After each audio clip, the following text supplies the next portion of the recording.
Hello students,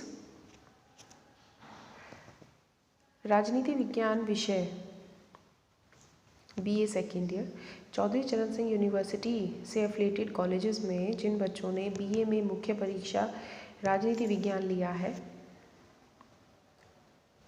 उनके लिए ये वीडियो बहुत इम्पॉर्टेंट है, क्योंकि इसके अंतर्गत हम आपको बताने जा रहे हैं कि राजनीति विज्ञान विषय का सिलेबस क्या होगा, कौन कौन से 2 पेपर्स का आप इसमें अध्ययन करेंगे और उसके अंतर्गत क्या क्या टॉपिक्स हैं जो आपको पढ़ने पड़ेंगे।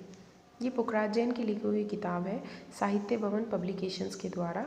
इसके अंतर्गत जो सिलेबस है वो आपके एग्ज़ाम्स के अकॉर्डिंग है, और दूसरा केवल एग्ज़ाम्स के पॉइंट ऑफ व्यू से नहीं, आप इसके अंदर बहुत सारी अच्छी बातें, बहुत सारी फ़िलॉसफी, बहुत फेमस फ़िलोसफर्स की आपको पढ़ने के लिए मिलेगी। तो ये बुक आप परचेज़ कर सकते हैं। इसमें आपके 2 पेपर हैं, पहला है पाश्चात्य राजनीतिक चिंतन का इतिहास और दूसरा है तुलनात्मक शासन। तुलनात्मक शासन के अंतर्गत हम 4 देशों के संविधानों का अध्ययन करेंगे, ग्रेट ब्रिटेन, अमेरिका, स्विट्ज़रलैंड और फ्रांस। इन 4 देशों का संविधान हम पढ़ेंगे। जो पाश्चात्य राजनीतिक चिंतन का इतिहास है, इसके अंतर्गत वेस्टर्न थिंकर्स की हम स्टडी करेंगे। मैं आपको बता देती हूँ, ये रहा आपका फर्स्ट पेपर। ये इसमें आप कौन कौन से थिंकर्स को पढ़ने जा रहे हैं। सबसे पहले हमारा प्लेटो, ये फर्स्ट पेपर है, ध्यान रखिएगा। प्रथम प्रश्न पत्र प्लेटो है, प्लेटो की शिक्षा पद्धति, प्लेटो का आदर्श राज्य, प्लेटो की फेमस किताबें,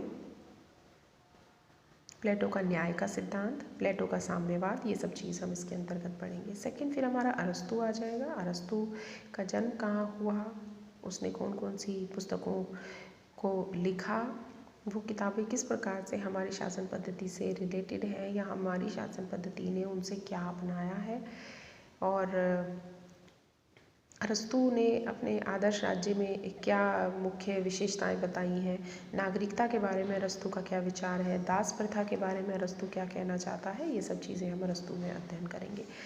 उसके बाद थर्ड हमारे जो लेखक आएंगे, जो थिंकर आएंगे, वो हैं Cicero.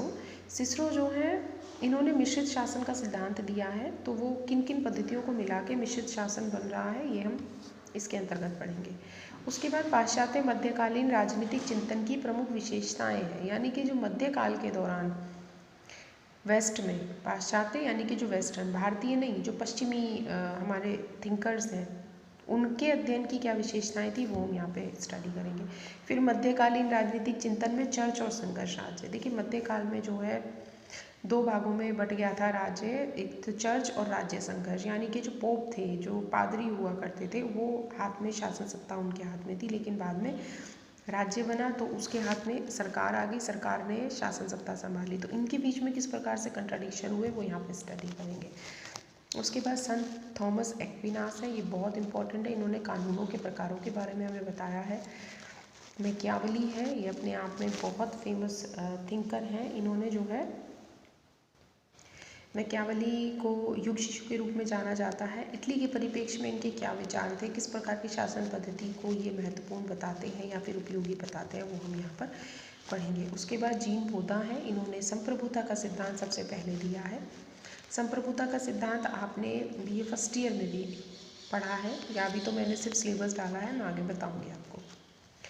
Thomas Hobbes, John Locke और जीन जैक्स रूसो, ये तीनों ही जो है बहुत ज़्यादा इम्पॉर्टेंट थिंकर्स हैं। इन तीनों ने ही सामाजिक समझौता सिद्धांत दिया है। सामाजिक समझौता सिद्धांत राज्य की उत्पत्ति के सिद्धांत से जुड़ा हुआ है कि राज्य की उत्पत्ति किस प्रकार से हुई। ये तीनों ही विद्वान ये मानते हैं कि राज्य की उत्पत्ति सामाजिक समझौते के तहत हुई। अब वो समझौता क्या है, किस प्रकार राज्य की उत्पत्ति हुई उसके तहत, उसमें क्या क्या प्रमुख विशेषताएँ थी, वो हम जब इन्हें पढ़ेंगे तब इसके बारे में डिस्कस करेंगे। जेरेमी बेंथम, ये उपयोगितावाद के जनक माने जाते हैं। इनका जो सबसे महत्वपूर्ण देन है वो इनकी उपयोगितावाद ही है।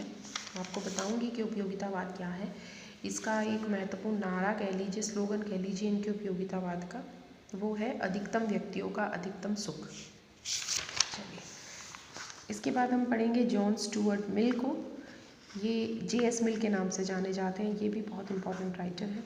हर्बर्ट स्पेंसर आप पढ़ेंगे। कार्ल मार्क्स तो अपने आप में बहुत ज़्यादा किसी परिचय के मोहताज नहीं है। कार्ल मार्क्स जो है ये विभिन्न विषयों में आप पढ़ेंगे इन्हें, केवल राजनीति विज्ञान में नहीं, अर्थशास्त्र में भी, यहाँ तक कि वाणिज्य में भी कॉमर्स के जो स्टूडेंट हैं वो भी पढ़ते हैं इनको। कार्ल मार्क्स का वर्ग संघर्ष का सिद्धांत बहुत ज़्यादा इम्पॉर्टेंट है।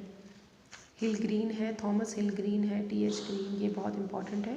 हैरोल्ड जोसेफ लास्की हैं, लास्की का संपत्ति का सिद्धांत बहुत इंपॉर्टेंट है। मॉन्टेस्क्यू, इन्होंने जो है सबसे पहले शक्ति पृथक्करण का सिद्धांत दिया था। वही शक्ति पृथक्करण का सिद्धांत जो इन्होंने कभी 1700 ईस्वी में दिया था, वो आज हमारे देश की शासन व्यवस्था का एक अभिन्न अंग है।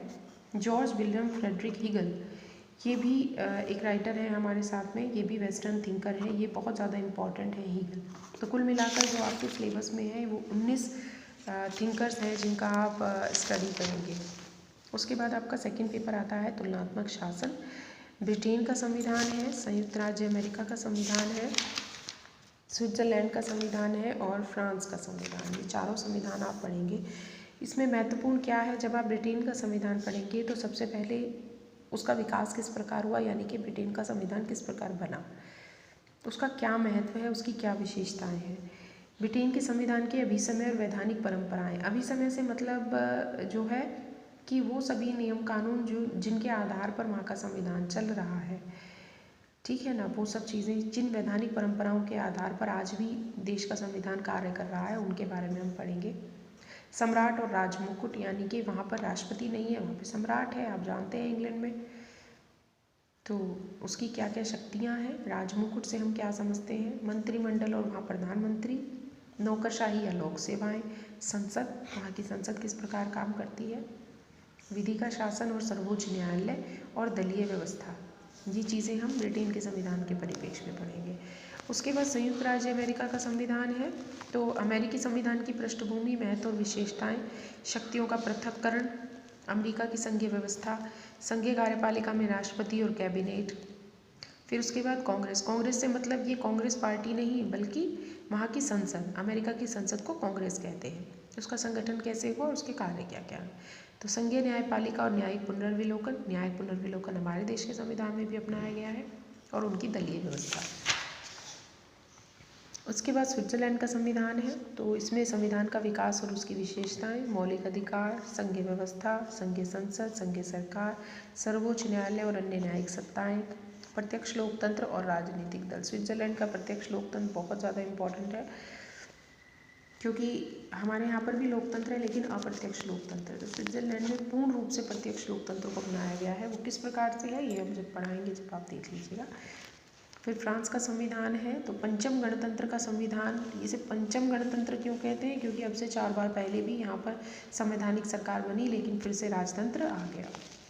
मौलिक अधिकार, राष्ट्रपति, मंत्रिपरिषद, संसद, न्यायपालिका, नौकरशाही और राजनीतिक दल। तो इन सब चीज़ों को हम पढ़ेंगे। सेकेंड ईयर का सिलेबस काफ़ी ब्रॉड है। आशा करती हूँ कि आप लोग इसे ध्यान से देख लेंगे और उसके बाद हम नेक्स्ट चैप्टर से स्टार्ट करेंगे। Thank you.